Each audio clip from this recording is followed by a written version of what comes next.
What's up YouTube, it's Brian here. I'm back with some more vlogs to kind of talk about the next project. Corolla is sold, so let me give you a tour of what's going on now with the MR2. Alrighty, so here is my 1987 Toyota MR2. This was originally a NA 4A GE car. It has now been swapped for a 4A GZE. Completely bone stock engine setup. Everything is exactly how Toyota originally designed it, minus anything that might need to be done for the swap. This car is a running and driving project car. This car has been in my fleet for a long time.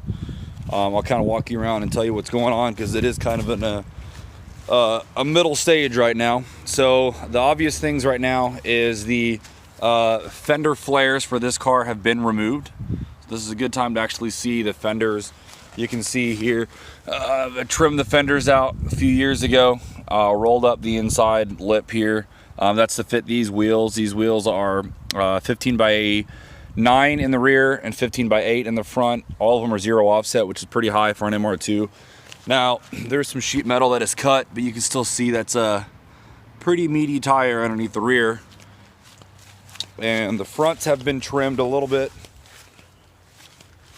And you can see wheels turned a little bit, but you can still see it's a pretty meaty tire there as well. So we had to take the flares off to get this thing on the alignment rack just to make sure everything would clear with the way the clamps were on the machine. So those will be reinstalled here shortly. Walking around the car, missing eyelids, which is kind of a common MR2 thing.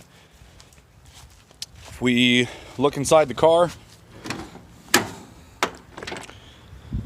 cool things are I've got 2 bucket seats. The not so cool things are they're not bolted down. This seat was in my 2nd gen MR2 for a long time. This seat over here is a driver's side seat. It's got the brackets and everything, but it's not on a slider, and the seat's sitting a little tall, so I need to modify the brackets. It's not bolted in either. It's just kind of sitting there. I think it's got 1 bolt just to kind of hold it tight. This is a custom carbon fiber panel.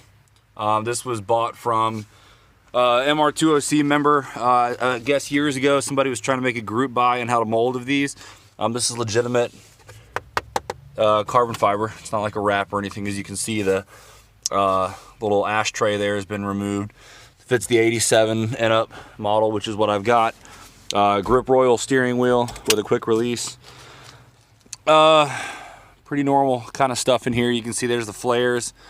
Walking around the car to see what else we have to do. The radio trim piece, as all of them get, has broken tabs here. It's sitting on the floor. Oh no, it's sitting here. You can see these are the tabs that would normally hold this thing in place, and they're very broken, and this thing doesn't stay on. So this is getting trashed. It's going to be replaced. The behind the radio, I'm not going to pull it out because I've only got one hand, but you can kind of see a little bit here. There's just a mess of wires. Right now the clock has been spliced into, I guess someone years ago wanted to run the CD player off this. So this is an absolute mess, and it doesn't clip in, it's loose. So I've got a new clock, I've got a new bezel. I'm gonna rip out all those extra wires and figure out what's what, because there's stuff that even goes here. Like these are wires you can hear. This is not a power window car. This is not a power mirror car. It's manual mirrors, manual windows. There's no speakers cut. I don't think there's a light on this door. So honestly, I have no clue what these wires go to. They've been painted over, I think, possibly at some point on the car. Maybe not, but either way, I got to figure out some wiring stuff there. Just to kind of clean that up. There's crazy amounts of speaker wiring. I don't know what it is with my luck in MR2s. I've had 2 MR2s now that at some point had subwoofers in the trunk, but you can see these go here. Now, one thing that is me is I've spliced into the speakers here just so I could have some rear speakers, but those are removed a long time ago because I need to get better fitting ones. So that's the kind of status of the interior. The engine bay, first of all, needs a prop rod. This is a supercharged engine lid, but it does not line up exactly with the NA car because the brackets don't line up for the latch. just the difference in the design. This engine came out of a not so clean 88 car, I believe. You can just see there's a lot of just corrosion. I mean, here's a corroded clamp, there's a corroded clamp, the head, the valve covers are kind of gnarly looking. Everything's functional, this thing doesn't leak, but this thing is definitely just kind of dirty. You can see a little bit of corrosion there, there's all kinds of corrosion there. So I'm going to spend a little bit of time, hopefully with a wire brush and maybe some polish. I'll pop those valve covers off and spend some time with it. I do have, well, I'll be picking up the well for the cover that goes with the spark plug wires there, so that'll be sealed off a little bit better from water. So we're going to spend some time initially getting this cleaned up and just kind of make it not look like it's you know, maybe 30 years old like it actually is. Car does have BC coilovers. There's some stuff done to the car already from years ago when this thing was parked. I put the wheels and tires on. BC coilovers, stainless lines up in the front. Something that's kind of interesting with these cars. It's an absolute mess back here, but it's a project car. Is the 87 and up cars had an option for having the intake into the trunk. Now, obviously, this is an aftermarket intake, but either way, you'd still have a box back here. So I'm gonna do a little bit of work with this. Here's some just tools and trash I can get out of this car. Center panel on the rear is broken because I towed this car backwards one time on a trailer, and the visor that I've got flipped up and broke this panel. Good news is down there in the car I've got a new panel and I've got my visor, so this will be able to come back together and we'll have all this C-pillar trim complete. So this is the status of the car. Main things are we've got brakes coming, so we're going to have new, the front calipers were replaced when this car was parked last.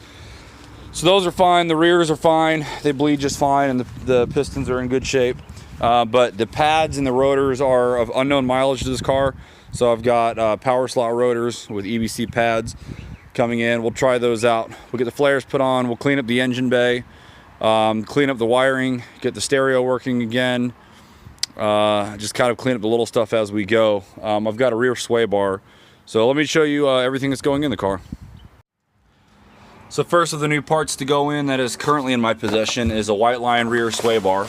I'm going to leave the front sway bar as it is. These cars have a tendency to understeer from the factory, minus whatever snap oversteer. This was actually donated to me by a friend years ago. I'm very excited to be able to use this thing. I think it's going to help out the handling characteristics of the car. And here's the recent pile of parts and everything that will be going in this car.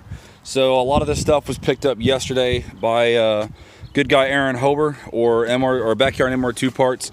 He hooked me up with a lot of stuff. If anybody ever needs some first or second gen MR2 parts, primarily in the used department, this guy's your guy. So we've got 2 front seats for this MR2 because I got rid of the last front seats years ago, apparently. We're gonna put these in, bolt them up as is. But then what I am going to do is I'm going to figure out over time, I'm just going to do one at a time and figure out how to get these seats apart and possibly reuse these brackets with those bucket seats. But at least for now, we'll be able to have bolted in seats. They just need a little bit of cleaning up. Coming back around, here is the visor in pretty decent shape. Just some little spider cracks, if you can kind of see. No major cracks really, just these little stress cracks from just years. Once you get under the light, you can kind of see a little bit more. Yeah, there we go. But this is the visor off the car. It'll go on with the new C-pillar trim. I have one eyelid, which is better than most people have. So I just need to source, this looks like a driver's side, so you need to get a passenger side eyelid, fix that. Get these painted at least black or something.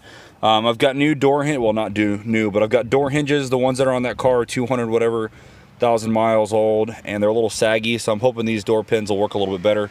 But I am probably going to paint this because it's not the color of the car.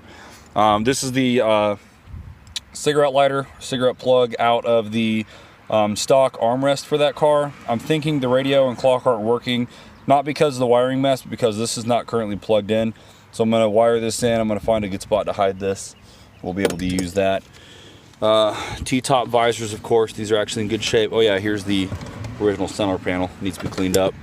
So the muffler here is a Greddy SP. It's dented sadly, so I've got to fix that. That's a long story there. But this muffler system was actually on my 2nd gen MR2. Sounded great and I kept it, and all we'll just have to do is modify this. As you can see, it's been modified once before to fit the exhaust size for the 1st gen. So yeah, even though the Corolla is gone, I'm very happy to have this MR2 back. It's been over 4 years since the car was registered, so it could be longer than that since it was running. But I'm very excited to have this car back. It's pretty quick as it is for an old car. Things to come as well that are not currently in my possession. We're still waiting on some of the brake parts.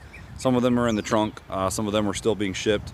I'm buying a T3 oversized crank pulley, as well as the tuning box to go with that to kind of upgrade that.